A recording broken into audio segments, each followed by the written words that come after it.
Class 10, Chapter 4 History, Part 2 The pace of industrial change. The pace of industrial change यहाँ पे देखिए the pace of industrial change मतलब यहाँ पे ये वाक्य औद्योगिक परिवर्तन की रफ्तार को यहाँ पे देखना है।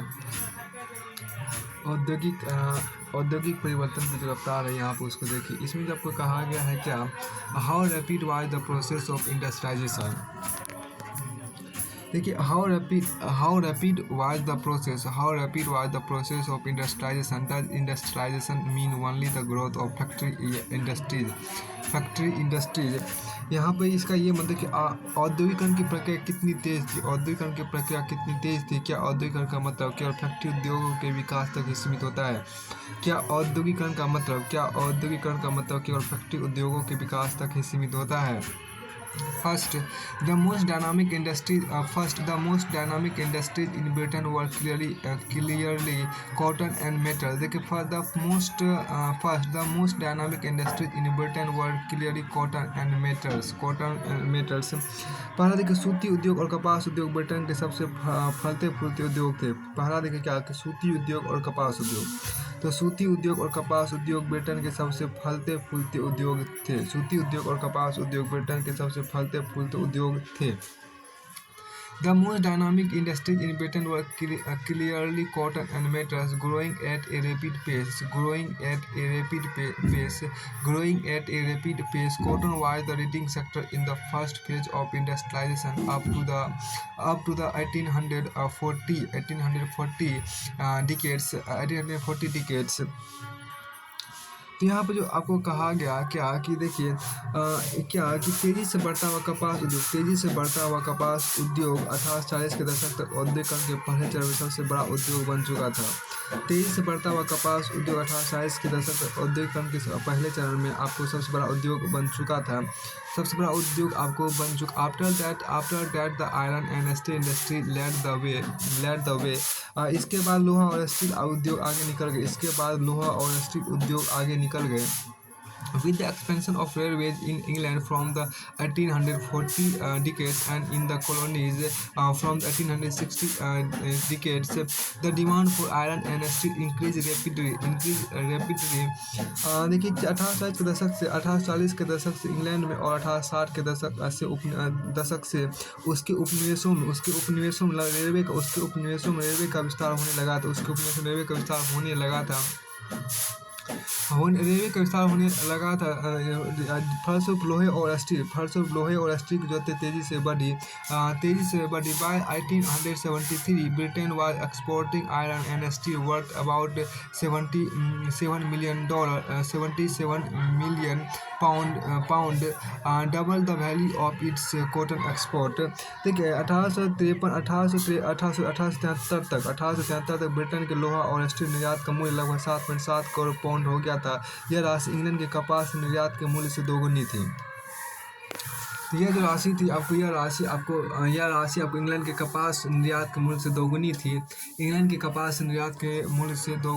यहाँ पे एक चीज़ देखा जाए तो क्या कि सेकंड की बात है। आप यहाँ देखिए दूसरा जो आपके यहाँ पर कहा गया क्या दूसरा आपके यहाँ पर है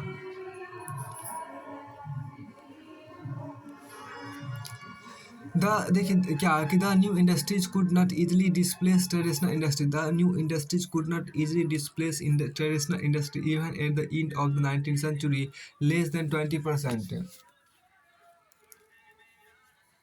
Less than 20% of total workforce was employed in technologically advanced industrial sectors. Textile was a dynamic sector, but a large portion of the output was produced not within factories but outside, within domestic units.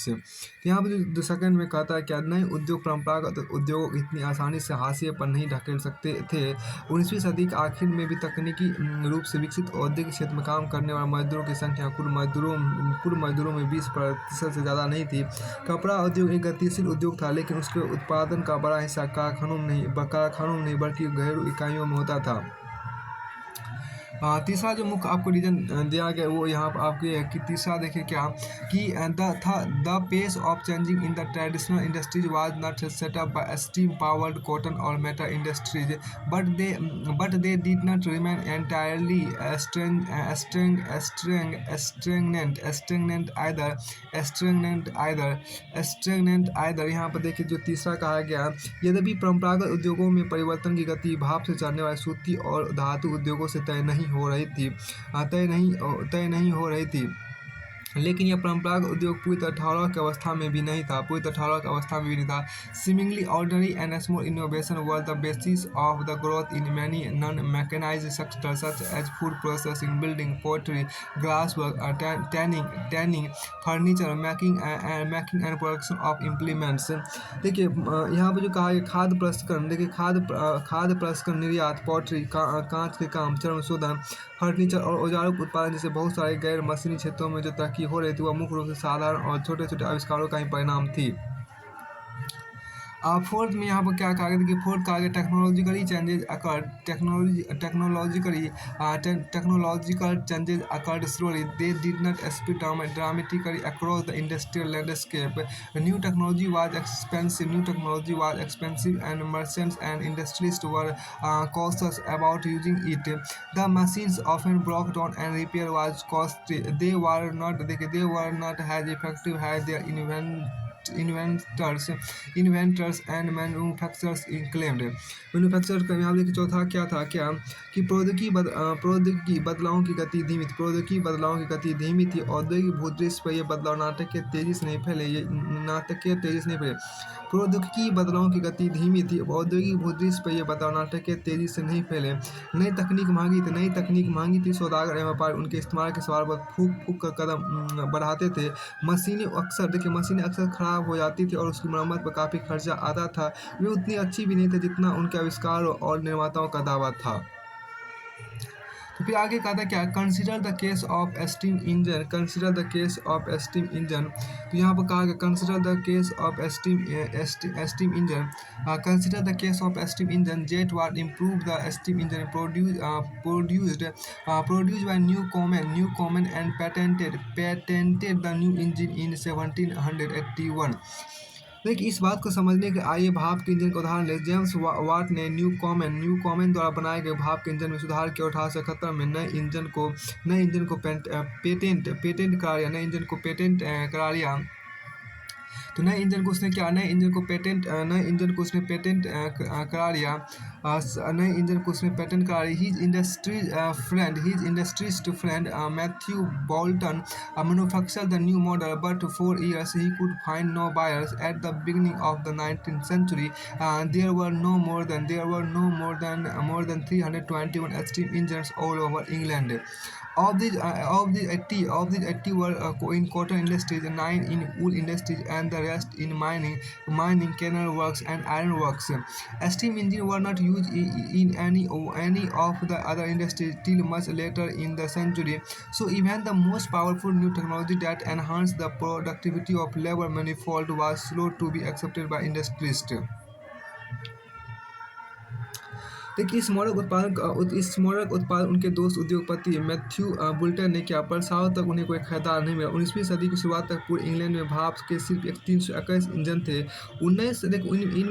इनमें से 80 engine सूती उद्योग में, 9 machine ऊन उद्योग में और बाकी खनन में, नहर निर्माण और लोह का विस्तार हो रहे थे। और किसी उद्योग में भाप के इंजनों का इस्तेमाल काफ़ी समय बाद तक भी नहीं हुआ। और किसी उद्योग में आपको भाप के इंजनों का इस्तेमाल काफ़ी समय बाद तक भी नहीं हुआ।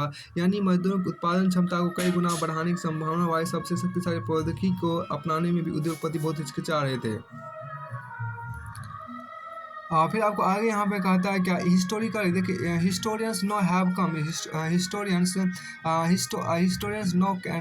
कम to increasingly recognise that the typical worker in the mid 19th century was not a machine operator but the traditional craftsperson and laborer।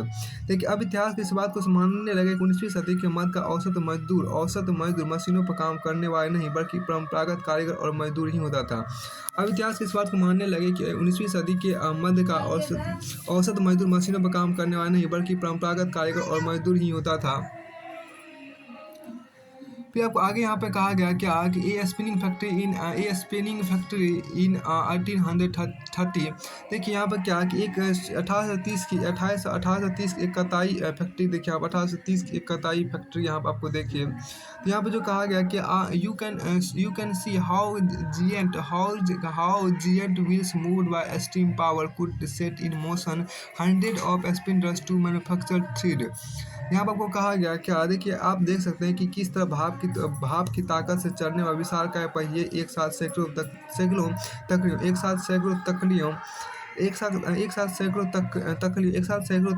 तकलियों को घुमाने लगते थे, एक साथ सैकड़ों तकलियों को घुमाने लगते थे।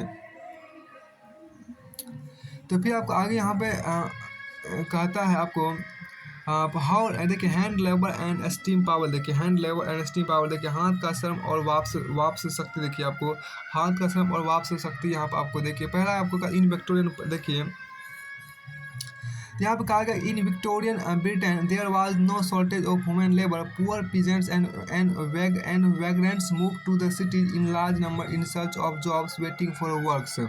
देखिए विक्टोरिया कालीन ब्रिटेन में मानव श्रम की कोई कमी नहीं थी। गरीब किसान और बेकार लोग काम काज की तलाश में बड़ी संख्या में शहरों को जाते थे। जैसा कि आप आगे जानेंगे, जब श्रमिकों की बहुतायत होती है तो वेतन गिर जाते हैं। देखिए यहाँ पर क्या कि has you will know when there is plenty of labour wages are low, so industrialist had no problem of labour shortage और high wage cost. They did not want to introduce machine that got rid of human labour and require large capital investment. देखिए जैसा कि आप जानेंगे कि जब श्रमिकों की बहुतायत होती तो वेतन गिर जाते थे, इससे उद्योगपति को श्रमिकों की कम या वेतन के मद में भारी लागत जैसी कोई परेशानी नहीं थी। उन्हें ऐसी मशीनों में कोई दिलचस्पी नहीं थी जिनके कारण मजदूरों से छुटकारा मिल जाए और जिन पर बहुत ज़्यादा खर्चा आने वाला हो। In many industries the demand for labour was seasonal. Gas works and breweries were specially busy through the cold months, so they needed more workers to meet their peak demand. Book binders and printers catering to Christmas demand too needed extra hand before December. At the बहुत सारे उद्योगों में श्रमिकों की मांग मौसमी आधार पर घटती बढ़ती रहती थी। गैस घरों और शराब खानों जाड़ों के दौरान खासा काम रहता था, इस दौरान उन्हें ज़्यादा मजदूरों की जरूरत होती थी। क्रिसमस के समय बुक बाइंडर और प्रिंटरों को भी दिसंबर से पहले अतिरिक्त मजदूरों की दरकार रहती थी। At the water front winter was the time that ships were repaired and spruced up. In all such industries where production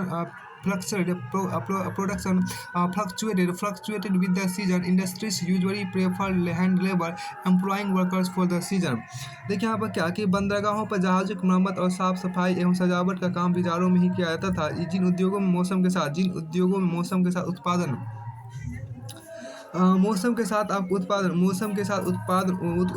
घटता बढ़ता रहता था, वहाँ उद्योगपति मशीनों के बजाय मजदूरों को ही काम पर रखना पसंद करते थे। इन ऑल सच इंडस्ट्रीज, यहाँ पर आपको जो कहा गया,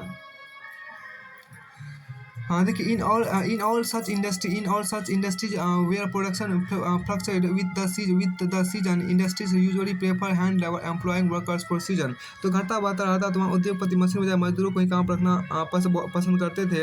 अब आगे यहाँ पे कहा गया बहुत सारे उत्पाद केवल हाथ से तैयार किए जा सकते थे। मशीनों से एक जैसे तय किस्म के उत्पाद ही बड़ी संख्या में बनाए जा सकते थे।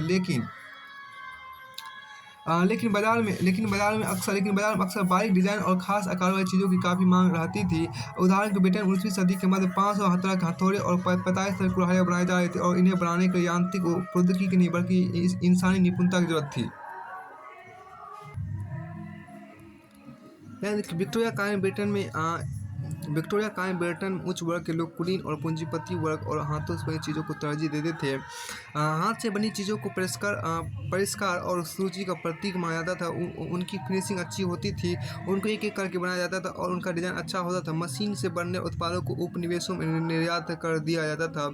जिन देशों में मजदूर कमी होती थी वहाँ उद्योगपति मशीनों का इस्तेमाल करना ज़्यादा पसंद करते ताकि कम से कम मजदूर का इस्तेमाल करके वे अपना काम चला सके। 19वीं सदी के अमेरिका में यही स्थिति थी, लेकिन ब्रिटेन में कामगारों की कोई कमी नहीं थी।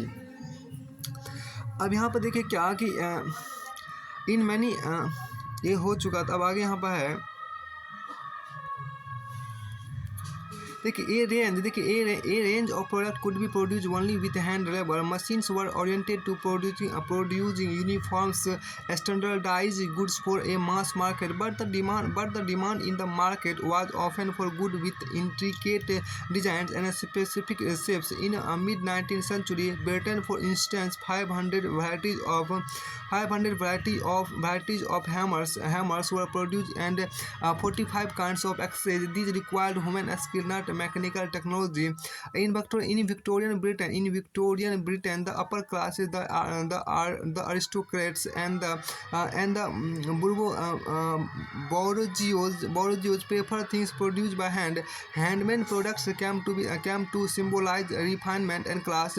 They were better finished, individually produced, and carefully designed. Machine made goods were for export to the colonies. In countries with labor shortage, industries were keen on using mechanical power so that the need for human labor can be minimized. This was the case in 19th century America. Britain, however, had no problem hiring human hands. यहाँ पे कहा गया, यहाँ एक figure आपको दिया गया है। ये फिगर आपको यहाँ पर है क्या, workers in an iron works north east England, painting by William Bell escort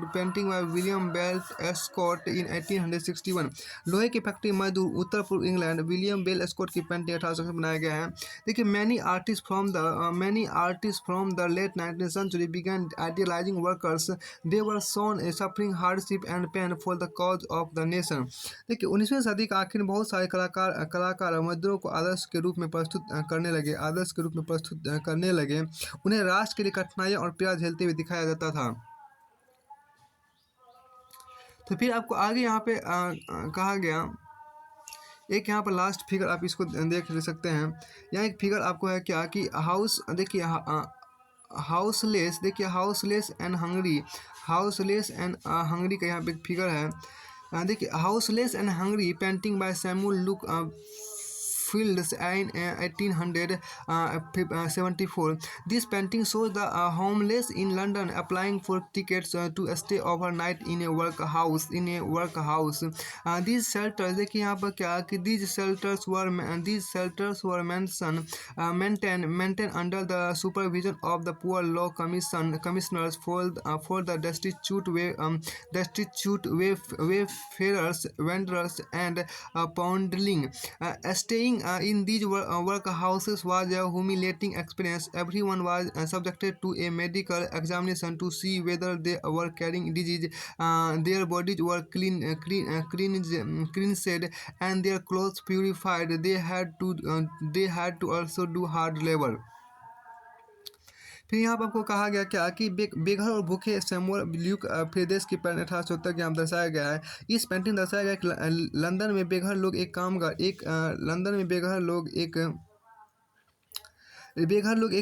कामघर work house, जिसको बोलते हैं कामघर वर्क हाउस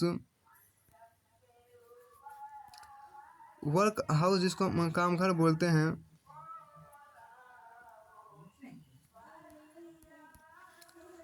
देखिए यहाँ पर आपको कहा गया वर्क हाउस में रात भर ठहरने के टिकट के लिए अर्जी दे रहे हैं। ये आश्रय स्थल बेसहारा, सड़कों पर रहने वाले और आवारा और यहाँ वहाँ भटकते लोगों के लिए गरीब कानून आयुक्त की देखरेख में चलाए जाते थे।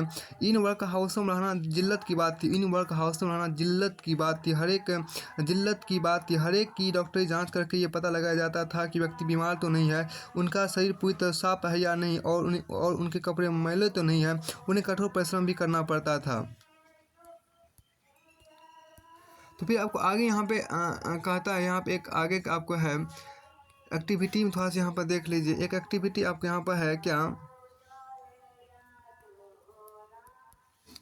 imagine that you are a merchant writing back to a salesman who has been trying to persuade you to buy a new machine. Explain in your letter what you have heard and why you don't wish to invest in the new technology. कल्पना कीजिए कि आप सौदागर हैं और आप एक ऐसे salesman को चिट्ठी लिख रहे हैं जो आपको नई मशीन खरीदने के लिए राजी करने की कोशिश कर रहे हैं। अपने पत्र में बताइए कि मशीन के बारे में आपने क्या सुना और आप नई प्रौद्योगिकी को में पैसा क्यों नहीं लगाना चाहते हैं। अब यहाँ पर देखिए क्या, अगर यहाँ पर एक इमेज दिया गया है क्या चित्र में, देखिए क्या, people on the move in search of work and the illustrated, देखिए the illustrated London news in 1879।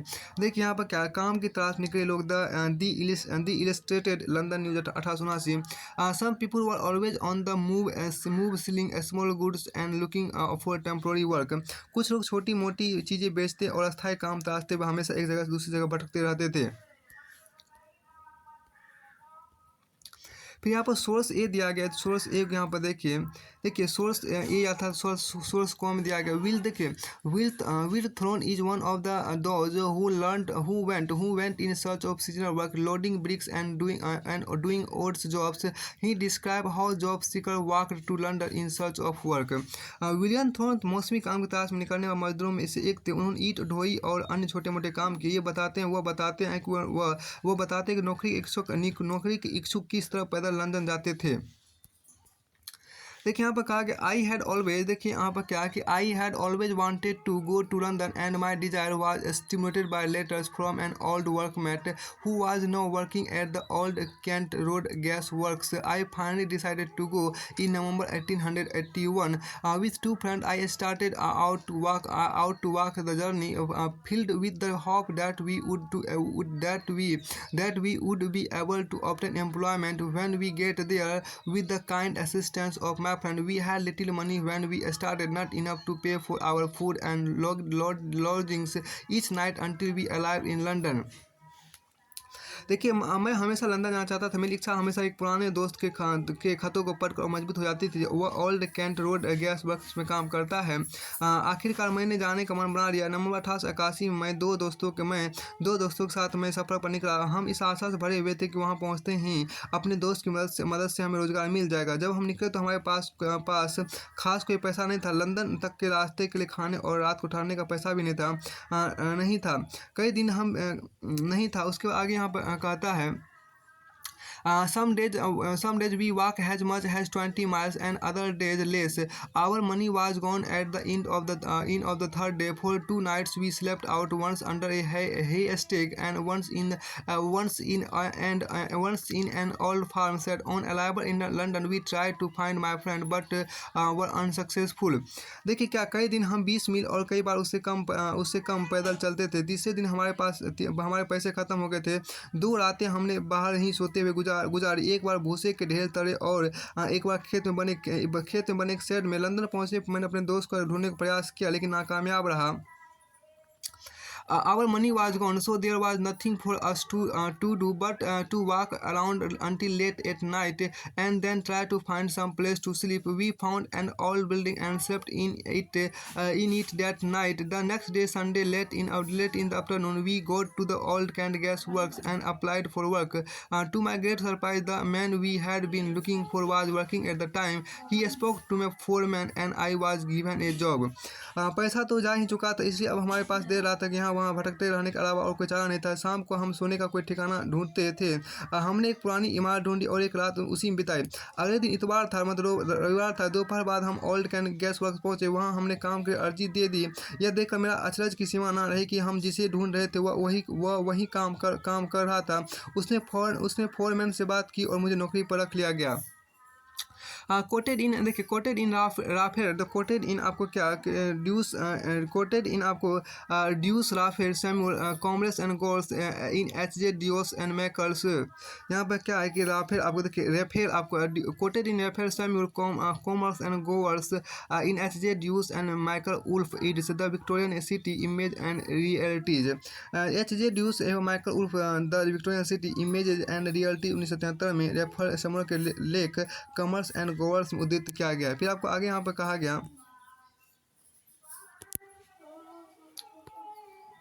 तो देखिए यहाँ पर तक हमने काम कर दिया। अब यहाँ पर जो आपको है नेक्स्ट जो आपको यहाँ पर कहा गया लाइफ ऑफ वर्कर्स की जो बात होगी, तो यहाँ पर जो देखिए लाइफ ऑफ वर्कर्स में, तो लाइफ ऑफ वर्कर्स मतलब 2.1 की हम आगे अगले वीडियो में देखेंगे, मजदूरों की ज़िंदगी।